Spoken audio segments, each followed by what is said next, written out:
Richardson, this entire drive just would not be denied. It seems like every time that Alabama needed a play, whether it was a run or he's catching a football, they could bring down big Trevor Richardson, and that time he's able to put it in the end zone. Take a look at the crowd didn't like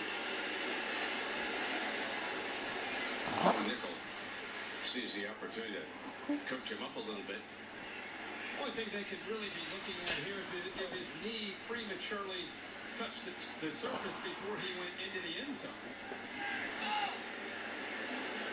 If his knee touched it, it's always about the positioning of the football, not his knee.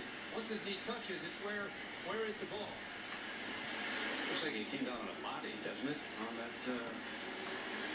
angle. See if his knee touches at any point. Doesn't look like it. That's a touchdown.